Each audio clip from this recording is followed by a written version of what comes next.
Welcome to our monthly workshop in our workshop series offered at the University of Kentucky by our Work-Life Benefits Office. Today, we're going to be talking about cultivating your workplace environments that support all employees. And we have a couple of guest speakers with us today. We have Kristen Dahl and we have Elizabeth Kries. And I'm going to turn it over to them. Thank you so much for being with us. Thank you. Hello, everyone. You are choosing to spend your time with us, and we are so glad to have you in this space. Here's our disclaimer. Whoops, yeah. If we go rogue, whoops, sorry, went too far. If we go rogue, don't blame who our employees, blame us. I'm Kristen Dahl. My pronouns are she, her, hers. My visual description is I'm 50-year-old. I'm a white female with blonde hair. I'm wearing a black shirt and red glasses, and I provide my visual description for people who would just like more information about me. Elizabeth, would you like to introduce yourself? Hi, I'm Elizabeth Kries, also with HDI, and I am a 50-ish year old Caucasian woman with curly brown hair that's pulled up behind me. I'm with a blue screen behind me. Thanks, Elizabeth. Here's our journey together. Welcome. We're going to define some things. We're going to encourage you to talk about some supports. And then if we have time, we're going to have just a fun quiz. And I always like to have a prize. I am working on multiple screens, so if I keep looking in this direction, that is why. We already introduced ourselves. There is our website, which Elizabeth can also share in chat, from the Human Development Institute if you ever want to visit and see what we are doing and what projects we're working on. So I am using Mentimeter today for my slides and to interact. You can use any device. You don't need to download anything. If you would like to participate, you just go to menti.com and enter the code 32879383. And other than the quiz questions, everything is anonymous. So your responses are anonymous. So right now, if you're in Mentimeter, you will see, what do you think of when you think of an inclusive workplace? Again, your answer is anonymous. And if you answer, it's going to pop up here. So I can see people joining at the bottom. And then if you want to participate with this, we'll just get some thoughts about what do you think of when you think of an inclusive workplace.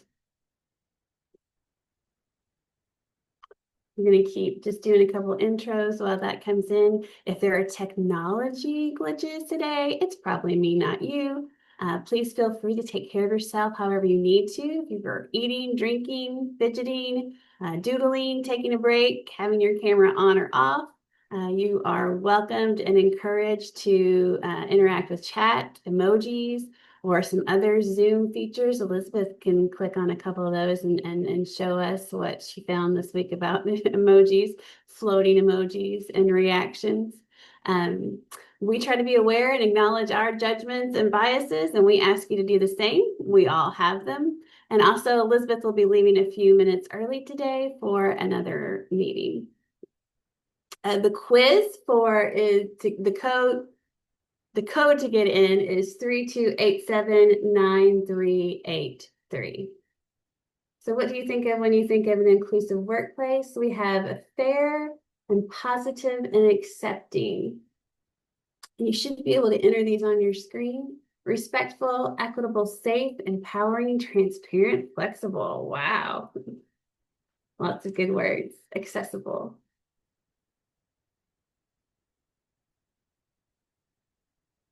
All right, we've got some people still joining, but I'm going to go forward because there were a lot of good words there. And this will be a word cloud. What is one word you think of when you think of support? One word you think of when you think of support. And of course, you can answer any of these questions in chat as well. If you don't want to follow along on Menti, it's just we have this word cloud here for everybody to see. An organizational culture that supports all identities, no matter an individual's race, ethnicity, religion, or age. Love that. Support flexibility, accommodation, listener, ease. Okay. All right, so I'm going to keep letting that build. And then I'm going to invite you just to take a moment. I don't know what your day's been like, but I'm going to ask you to take a minute if you would like and offer you an invitation to just relax and take a pause.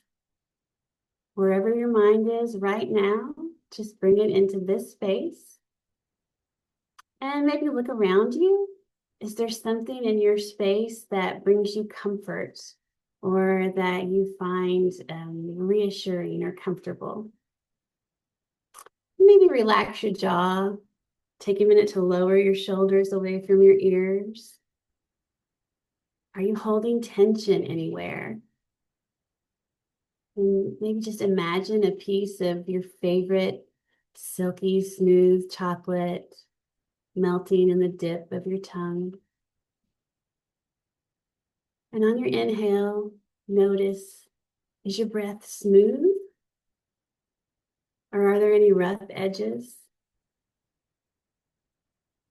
And on your next breath, try to smooth out any of those rough edges.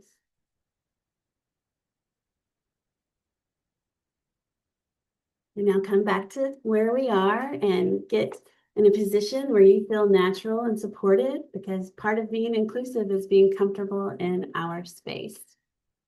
So as we're thinking about these support needs and we're looking at them, resources, collaboration, engaged, help, resources for success, there's some really good stuff here, right? So when we're thinking about support, do you do your best work in a quiet place or with background noise?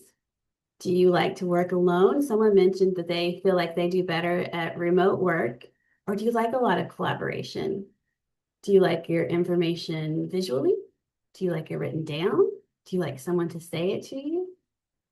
Do you like to move and stretch? Or do you like to stay still? So all of those are part of support. What is an inclusive workplace? That's why we're here today, right? It is one where employees feel valued, involved, and respected for their viewpoints, ideas, and the experiences they bring. People know that they're important to the organization and believe that their life experiences are a strength. So you can show up fully without the need to hide or minimize or mask parts of yourself. So when you're thinking about what I just said, and you can keep this to yourself if you don't want to answer, does this sound like your workplace?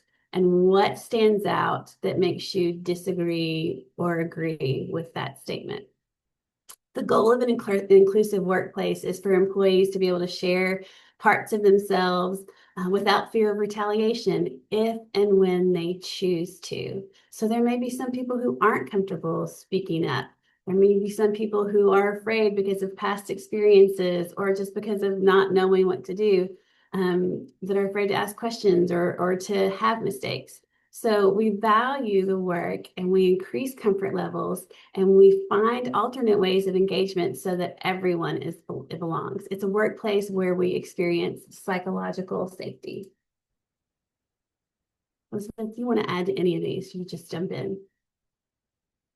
So if we talk about psychological safety, it's the belief that it's okay to speak up with concerns, with questions, with ideas, and also it's okay to make mistakes. So we're holding each other accountable, but we also have each other's backs. A psychologically safe workplace is one where learning happens, where mistakes are made, and where everyone is comfortable speaking up. So we welcome questions and we say that everyone's voice matters. So how do we create this psychologically safe workplace? Well, we normalize mistakes. I will likely make mistakes during our time together today. It's an opportunity to learn and grow rather than to feel shame or embarrassment, although it is entirely possible that I will also embarrass myself today. It is a place where we provide training to learn and grow. Trainings just like these, the work-life trainings, QPR training. This is Suicide Prevention Month.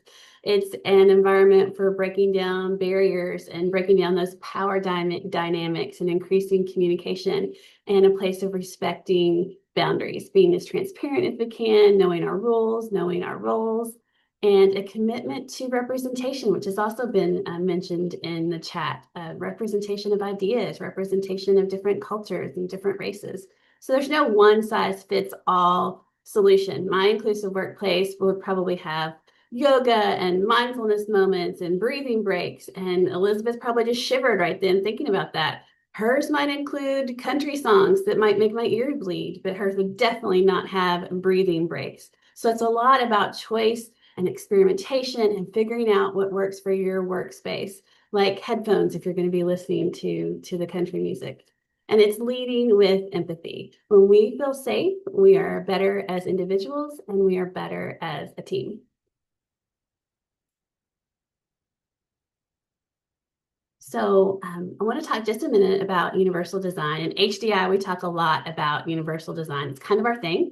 We even have a certificate program through the university because we believe in it so much. And universal design is creating products and environments that are easy to use and understand by all people.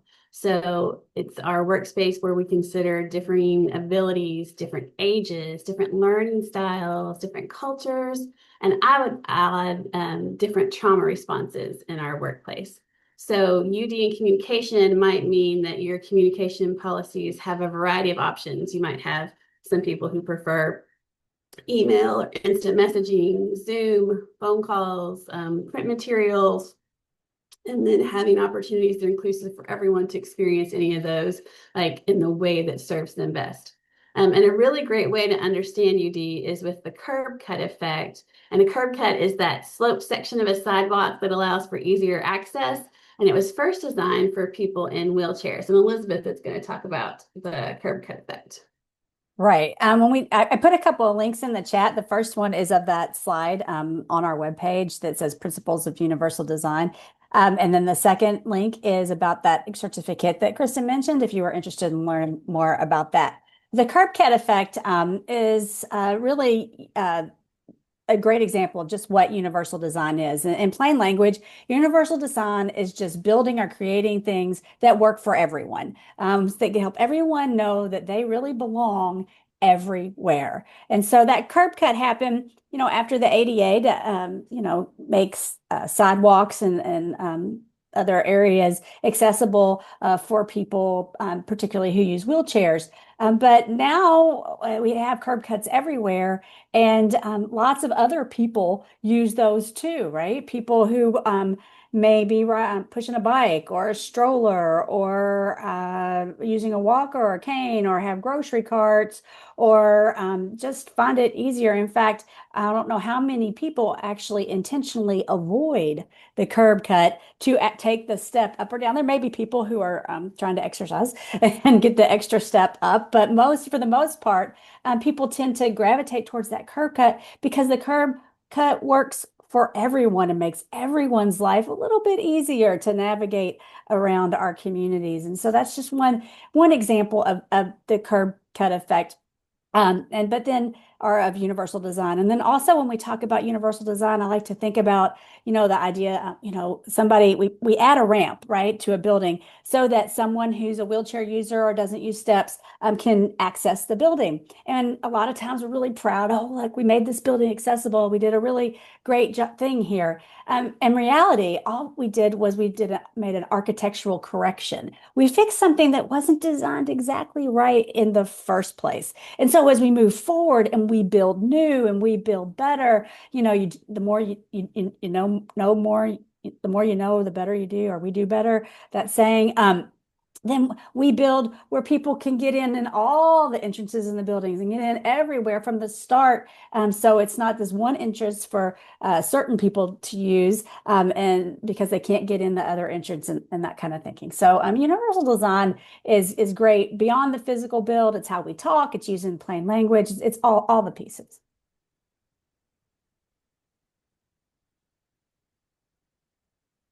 Okay, I want to come back to, I mentioned trauma-informed practices. We hear a lot about trauma, traumatic events, disasters, bullying, grief, abuse. So trauma is an event that is distressing and makes it difficult to cope. It can happen to a person or a group of people, an entire community, a whole country. Most people have experienced trauma and we all heal differently, but trauma can have some really lasting impacts. So trauma-informed practices are ways of supporting people who have experienced trauma. And so if everyone has pretty much experienced trauma, then we're supporting people in the workplace around us as well, right? So having these trauma-informed practices are really useful to dealing with that impact of trauma. And we learn to recognize the signs and symptoms so that we can create safe environments for ourselves and for people who work with us. So what are some signs that someone might be experiencing a trauma response? And you can think about, like, when you think about fight, flight, freeze, and sometimes we say fawn or flop as well. What do you think? And you're welcome to unmute or put them in chat. What are some common trauma responses that you think you have seen, or maybe that you've experienced yourself?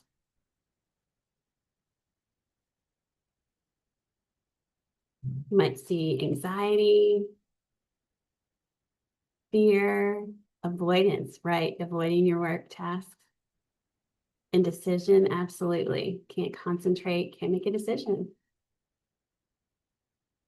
Isolation, yeah, kind of just wanting to be withdrawn. Mood swings, difficulty concentrating, unable to sleep, overeating, right? Medicating with some food choices, lack of focus. Yeah, the list is long, right? There's a lot of trauma responses. Overwhelmed, loss of creativity for sure, mood swings. Yeah, these are great. Really good list. And there's just a lot of trauma responses that we see. So what are some examples of trauma-informed practices? Well, we've done several today. Did you recognize any? Like, if you think about today, are you aware of any trauma-informed practices that we've done? We communicated the start and end times. We let you know that the session would be recorded. We talked about the goals, so what is going to happen. So having an agenda, letting people know, is a trauma-informed practice. I gave you my visual description, and so did Elizabeth, to increase your comfort with us. I invited you to take care of yourself however you needed to. If you needed to take a break, if you wanted to turn your camera on or off. So I set an expectation to prioritize your well-being and an expectation for you to care for yourself, right? I told you if there were technology issues, it was probably me. I was trying to be transparent about my environment. Housekeeping roles. So if we were in a physical place, I might tell you where the bathrooms are, where the exits are, where the lighting is different to adjust to your comfort level. I said you could have your camera off or on, whatever you want, right? Your choice. And we have lots of different ways to communicate, chat, emojis. Yes, the small things make a difference. So your voice can be heard or unheard in the way that you choose. And of course, you cannot do these in all environments, right? But you can customize pieces of it and give some people some voice and choice in having their environment being inclusive for them. So basically, we're creating environments that support the health and well-being of our workforce. Did anyone benefit from any of those practices we did? You're welcome to put that in chat or not, but just think about, did any of that, did I enjoy any of that? Did it make me comfortable?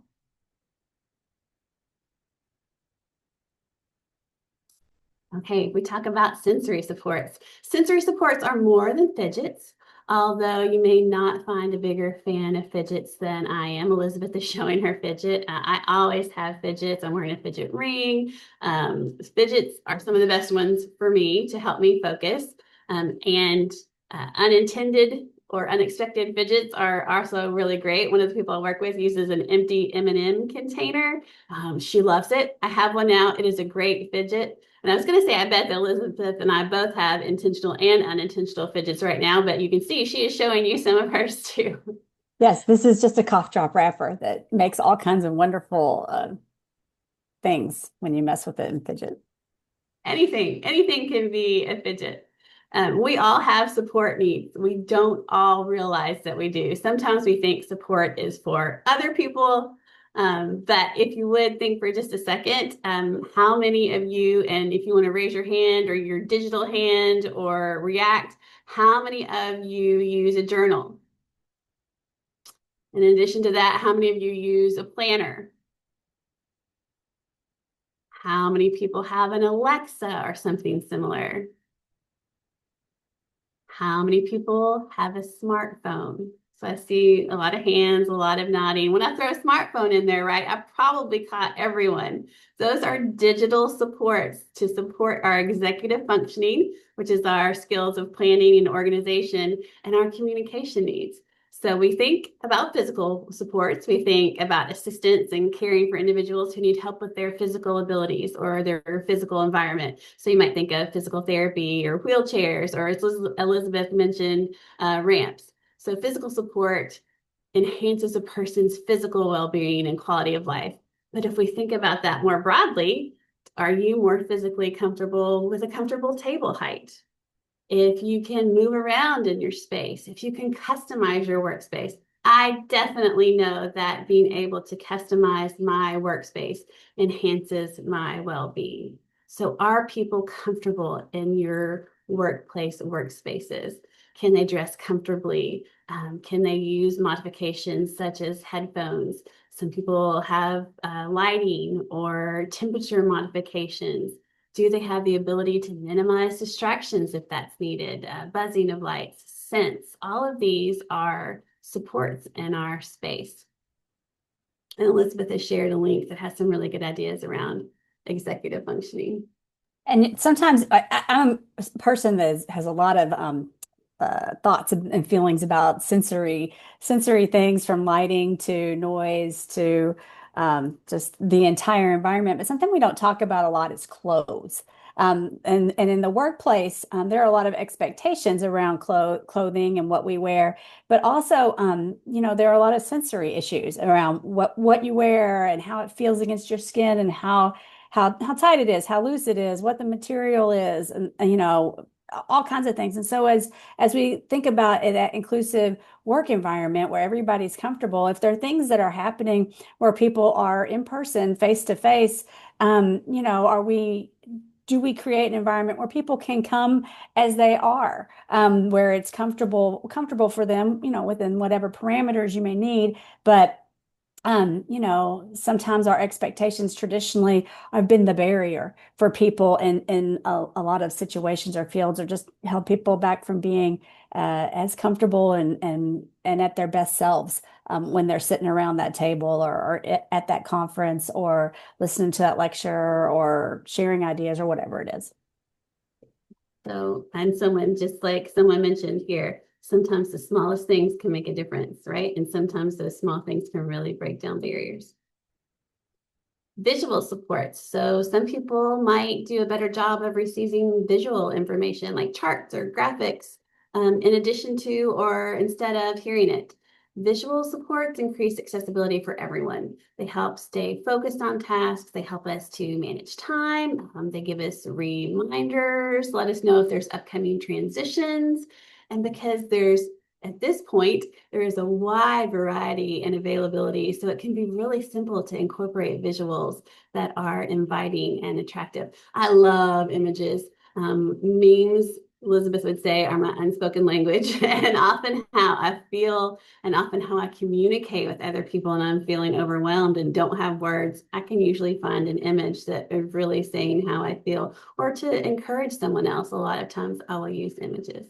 Visuals help us to process our environment and regulate our emotions. They can make the environment less overwhelming, and they can give us really clear cues to minimize confusion. So things like agendas, things like signage in buildings, knowing where to go. If you walk into a building and there's no signs, like if you're going for a medical appointment and you can't find where you need to be, it's a really different experience than walking in and having clear signage on where you're going to go and knowing how to get there. Maybe things are color coded. Two really different experiences in creating inclusive workspaces.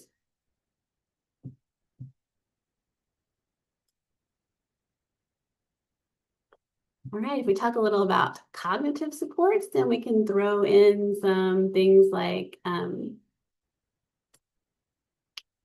sorry, Elizabeth, can you talk for just a second about plain language? You're on mute. Sure, I can talk for a second. That's not very helpful if you stay on mute. Yeah, plain language. I kind of referenced that earlier when we were talking about universal design, and you know, uh, that we use big words, big, especially sometimes in academic environments or other places. There's a lot of big words a lot of the time, and we can say things so much simpler, so much easier. Sometimes I explain plain language in a whole lot of words, and then go, "Oh, that wasn't very plain language. Plain language is just keep it simple. That's all it is. You just use the smallest words, get down to the core things instead of universal design and all the concept. It's just designing things that work for everybody, right? Making a space work for everyone. So plain language is just keeping it simple, keeping it real, and trying to speak to the broadest number of people so you can really communicate clearly what it is you want people to know or people to learn. We look at just across our country, percentage, well over half of adult people in the United States read and comprehend a sixth grade reading level or below. That's really important to keep in mind as we're sharing information with the public or maybe even with some other people at work, away from work, our colleagues, is just keeping it simple and making it easy to understand. And then that helps everybody in the workplace to just feel comfortable and that they don't have to talk in the big words. They can just talk like they are as who they are, like they, you know, are comfortable. Some other cognitive supports are digital tools like reminder apps, calendars, and then physical tools like checklists, planners. I personally love Post-it notes. I have them everywhere. The physical act of writing helps me to empty my mind, reduces my anxiety. I always learn about cool tools that you're using in workshops like this. So, please share what you're using to make the workplace more inclusive. I think captions are another really important one that a lot of us use. If you're working in a different room, if you just are a mom or a parent or any person who has another person around you, sometimes it's very helpful to have captions on to read what's happening and not try to keep up with it. Hearing wise, sometimes that slows us down a little bit. My husband sets reminders for everything on our calendar, so I always know what's happening. So I probably show up to a lot more things. When we got back to school a couple weeks ago, I forgot my son one day, the first day of the week. He is 14. It was not that big a deal, but if I don't have some reminders and I haven't done something for a while, I really need some help with things like cognitive supports. Virtual assistants, like a lot of you might have an Alexis or a Google Home that can help manage alarms or manage medications. They definitely can tell you the weather, right? So that you can be prepared accordingly. And I like to encourage mental wellness. So I would be remiss not to mention apps like Headspace, which UK provides for free. And Headspace is a mindfulness and mental health support app. Also, with that free UK account, you can share it with 5 other people, family or friends, so that other people can share that space with you as well. So what are you using? Does anybody want to say something that really helps them or put it in the chat? But I always find out really good stuff from workshops like this. Headspace, yeah, I love Headspace too.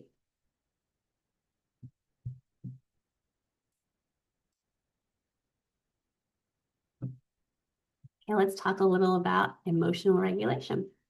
So self-regulation and co-regulation are both parts of emotional regulation, and they're really important for providing psychological safety and an inclusive working environment. We hear when we have kids, or if you're around children or you teach, we hear a lot about emotional regulation in children, and we work a lot on it, right? Like it's a big thing that we're always working on emotional regulation, and then you don't hear about it much as a grown-up. But it is an essential skill for mental wellness and for maintaining healthy relationships. So self-regulation is our capacity to manage our own emotions, thoughts, and actions. And co-regulation is the process of supporting someone else's emotional regulation. So it's important in reducing stress and in anxiety and to have coping mechanisms that help us not to get overwhelmed. When we're regulated, we can better handle daily stress of work and life. And then when we're regulated really well, we can provide support to someone else and in our relationships and assist them in handling stress. And some ways that you can teach emotional regulation, a lot of it is the same ways that we tell children, mindfulness practices, physical activity, engaging in your community, talking to friends, getting support. That helps us to increase our focus, and it helps us to learn empathy. When you are co-regulating someone else, there are many simple grounding exercises that can help when someone is having trouble with their emotions. And again, we talked about trauma responses, so we know a lot of people are having trouble regulating their emotions, and you've probably had that too when you feel panic or you feel angry and you just need to come back. It's not a convenient time to have panic or angry. So grounding exercises can really help with that, putting your hands in water, breathing, counting. And Elizabeth's put a link here, but if you want to think just right now, just put your awareness in your thumb, and then in your first finger, and then in your middle finger, and then in your ring finger, and then in your pinky. And now think of the number 1,000 and take 7 away from it. And take 7 away from it again. You're just telling your nervous system it's okay, you're safe, and you're focusing your thoughts right there in this present moment so that you're not in the past and you're not in the future.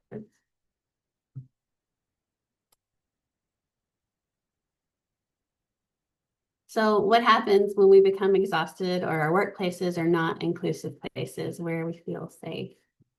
Eventually, we can experience burnout.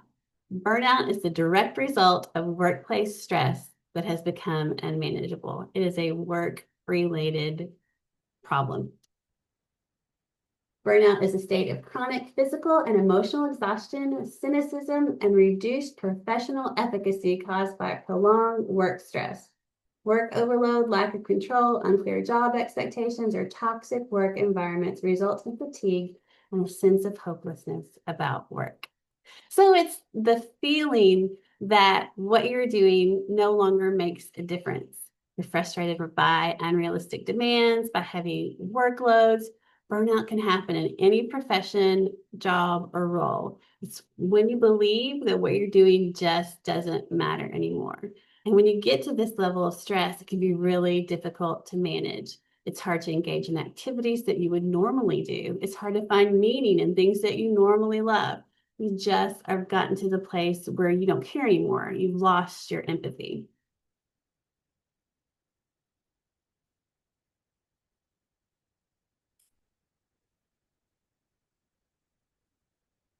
I was going to show a video, but I'm not going to because I don't trust my technology, but I will share the link to this. It's like a 2-minute video from Brene Brown.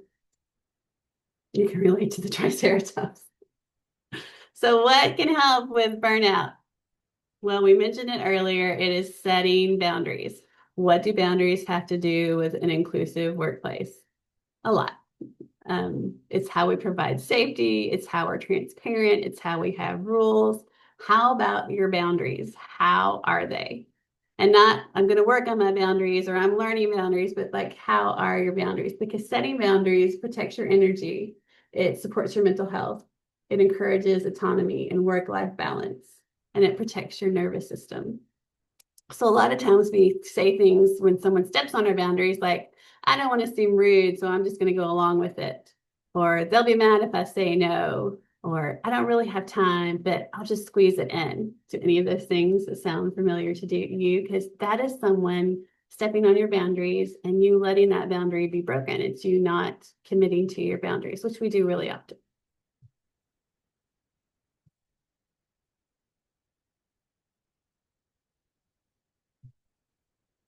And another way we can really help with burnout is self-care. We talk about self-care a lot now, right? We talk about it these days. We talk about making plans for self-care, and we'll do it when we have time, and we're going to get around to it, and we'll eventually do it. Um, Self-care is non-negotiable. Taking care of yourself is non-negotiable. When your phone is getting ready to die, do you go, oh, well, I'm going to wait till it dies and tomorrow maybe I'll recharge it? No, right? You go running for your phone charger. You try to get to it before your battery dies, before you get to 1%, right? Self-care is a daily practice. So many things today that we're talking about are daily practices. It needs to be scheduled every day, not when you need it, not when you deserve it. Eat nourishing food, practice mindfulness, intentionally unplug, Listen to country music on your headphones. Get movement, get rest. Self-care is really important. And I think, Kristen, when we talk about self-care and we talk about a lot of these things and the work-life balance, modeling that for people around you, if you whether you are in a supervisory position or not, but just modeling those boundaries, modeling self-care to really help people see that it's okay, and that it's good, and it's kind of a quiet expectation that we all take care of ourselves. And one of the ways that we can do that is just by living that ourselves, so that those around us can see, hey, I can do that, and talking about it. You feel really good because you had this great, healthy meal last night. Oh my gosh, I'm sleeping so much better. Or I'm planning a big trip. I can't wait to get away. The vacation time thing. I've never been a person that loses it. I'm gonna use it and hope to have enough, right? But that, I'm always, really, take that time off.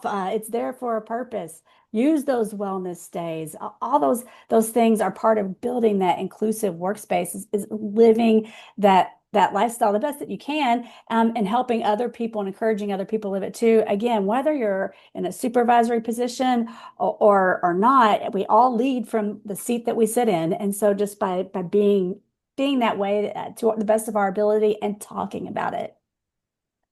Mhm. I totally agree with Elizabeth. Use your time, use your wellness days. We have them. How many of you are using them? How many of you plan them? Like, I'm going to spend my wellness day doing this thing that I love, right? Just for me. And don't even tell anybody else, about it. Just make the plans and do it. And one of my favorite ways to practice self-care is to celebrate wins. Celebrate the smallest of wins. When you feel out of control, you can celebrate the tiniest victory. If you got out of bed and got dressed, yay for you. If you brushed your teeth, sometimes Elizabeth and I will be like, I brushed my teeth today. Congratulations. Did you take your medications? That's an amazing achievement. Did you drink your water for the day? Fantastic. Did you move your body? You're an absolute legend. And if somebody else has a tiny victory and they're struggling, you let them know. You check in with them and let them know, wow, that is a win. Congratulations. We need to celebrate. Your brain loves to celebrate. Tiny little wins stack up to real progress. When we celebrate small tasks like drinking water, we train our brain to recognize progress, and these tiny little wins can add up and reduce the feeling of being overwhelmed. You are not alone. You've got this. We're kind to others and we're kind to ourselves. Right. Just this morning before this session, Kristen and I were talking about some things, and we were on Teams, and then it was like, okay, I got to get up now. I got to stretch, and brush my teeth, whatever it was to get ready, because I had back-to-back meetings, and I wanted to make sure that I took time to do that. So I just told her, because we were talking back and forth. Okay, I got to go now because I got to go stretch, and that was okay, because that's what we do and what we need to do to take care of ourselves. And that I know that we're safe to do that with each other. And we want to increase that safety, right? With all the people that you work with, so that you have the space you need and that the other people have the space that they need as well. And that's another place where breaking down those power differentials is really significant.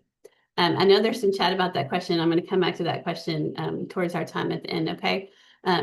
Because we're going to have like a little Q&A time. We'll see what happens with that. But I do have a question on Mentimeter now. What is one thing you can add or change in your current role to support a more inclusive working environment? So you can put it in chat. You can put it on Menti. It'll jump up there. It could be something we've talked about today. It could be a really great idea that you have, that you use, something original, something that you use every day. What is one thing you can add or change in your current role to support a more inclusive working environment?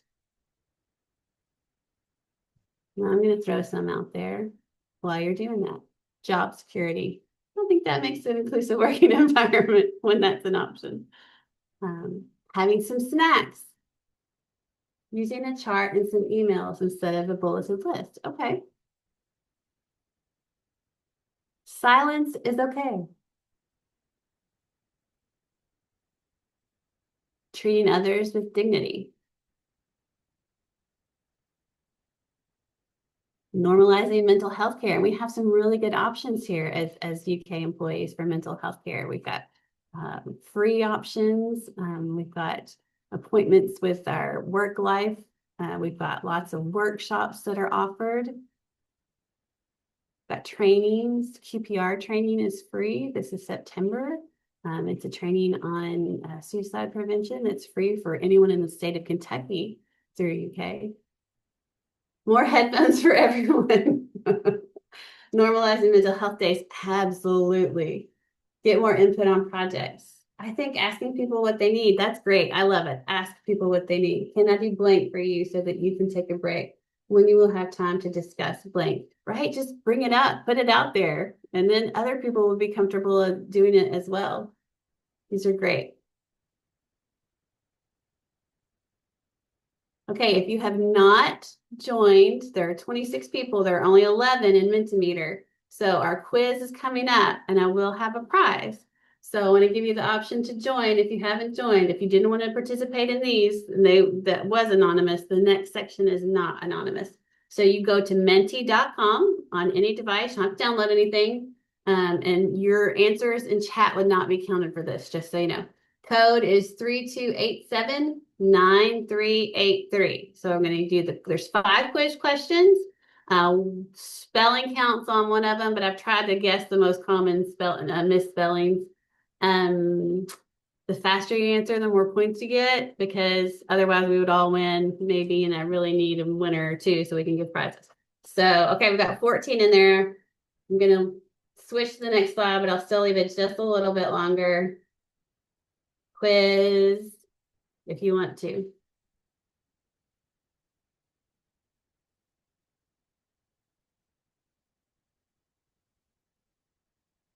You pop up here with a little icon. 11 of you are ready. 12.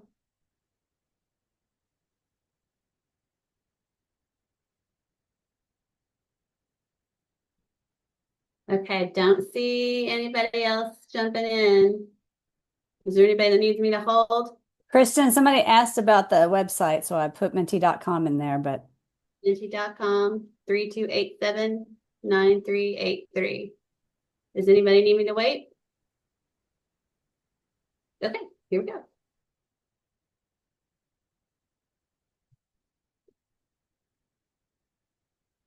Look at your phone.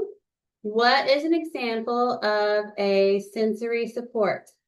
Noise canceling headphones, fidgets, flexible seating, white noise, or all of the above? What is an example of a sensory support? Everyone has voted. Okay, you're right on all those, but you got the points if you click all of the above, because I had to force it. But you are right no matter what you answered there. All of these are sensory supports.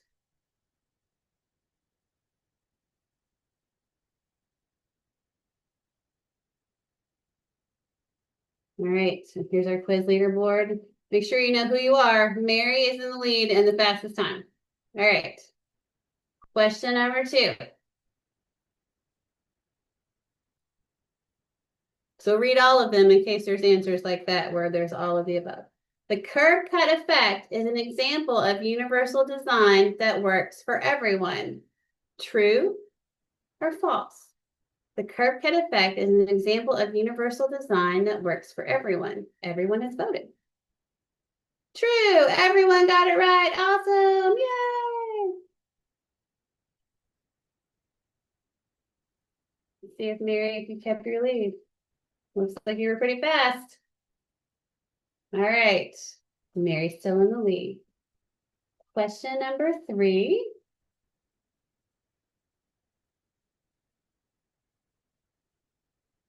When working remotely, what are ways you can improve your well-being? So read all these first. Add plants, art, or items that are meaningful to you in your space. Take regular movement breaks. Use an office chair that supports you, or all of the above. There we go, all of the above. Excellent, excellent. Let's see. Let's see.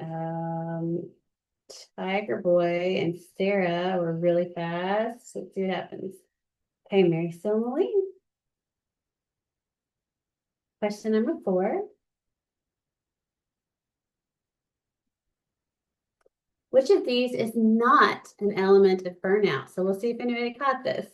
Emotional exhaustion, cynicism, feelings of professional inadequacy, or complex work assignments. Which of these is not an element of burnout?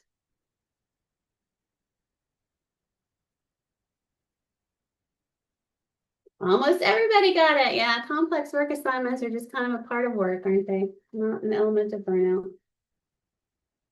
Although you can ask for support with your complex work assignments. And our last question, and this one you're going to be typing the answer to. Remember, spelling counts, but I tried to catch what I thought. What meditation and mindfulness app does UK offer free to employees? What meditation and mindfulness app does UK offer free to employees?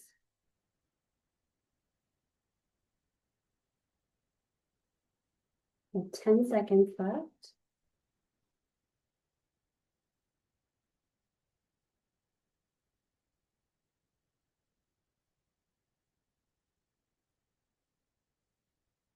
The correct answer is Headspace. Headspace. Looks like you all got it. That's fantastic. All right.